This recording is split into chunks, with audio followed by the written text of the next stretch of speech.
Culture can be one of those things where, well, we've got our values on that plaque on the wall over there. We've got a mission statement, but we know it's so much more than that. But you have an expertise, Bo, in change management and resilience. And one of the things that we know, especially for a scaling business, that means that business is changing constantly.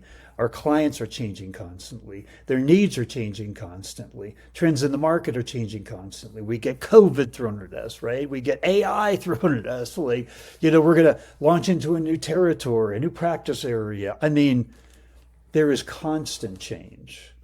How does that impact the culture? But then what we need to do to be leaders that are promoting a company in a culture that is as resilient to that and as prosperous within that as we can. Yeah. So I'm pretty big on data and really understanding kind of what is the baseline that we're living in. And I appreciate that you mentioned COVID, Steve, because when we look at the pace of change and what's happened with the pace of change, even since 2019 through today, it is accelerating at astronomical rates. You mentioned AI, right? What AI has done just in the last 18 months.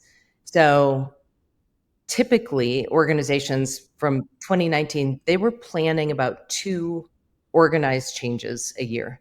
That's up to 10 today. So when we're looking at, and you gave great examples for Jereme's business, right? If he wants to get into a new market, if he wants to maybe acquire a smaller firm, any of those things, right? So we have this accelerated pace of change. We also have people that are extraordinarily burned out. We're only built for so much.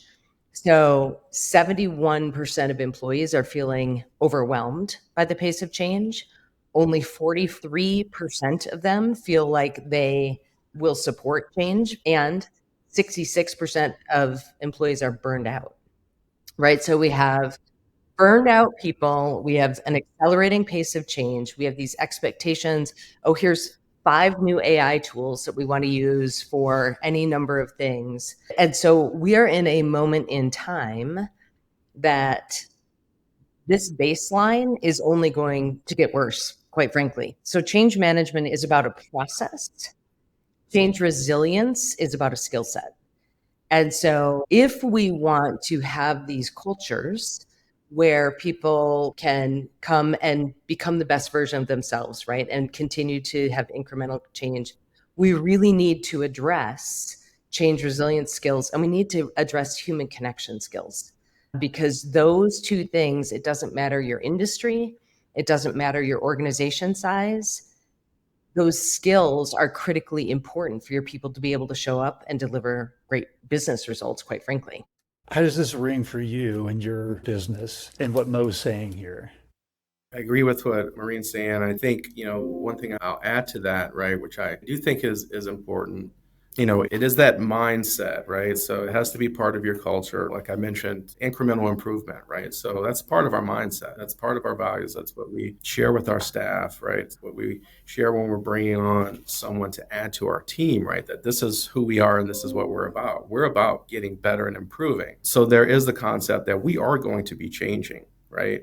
We're not going to be staying the same. Now, at the same time, I think you have to do that in a responsible way. You can't overload. You can't throw too much change at anyone. It's just not going to work. And I've made that mistake once or twice, at a time, where let's do all this stuff, all at once. And not only do you get this kind of confusion, okay, well, which one do I do first, right? What's most important? But you could get that sort of burnout. So I've had to adjust and say, okay, well, yes, our mindset and the people that we want to attract, because you bring someone on board and they don't want to change, they don't want to improve, they don't want to get better, then it's not going to be a good cultural fit, right? They have to be committed to that. You can't make them be committed to that. So you just don't want to bring that person on board. So in your recruiting process, you want to make sure you've got that buy-in from day one, right before they even start, and that it's a good fit from that perspective. But then also you have to manage that change and that improvement. And you also have to continue to reinforce it, right? So it's that mindset. We're coming to work. We're thinking about ways we can improve and get better. Not that it's the main number one focus of what we're doing, right? But there's less resistance to that change when you have that as part of your culture.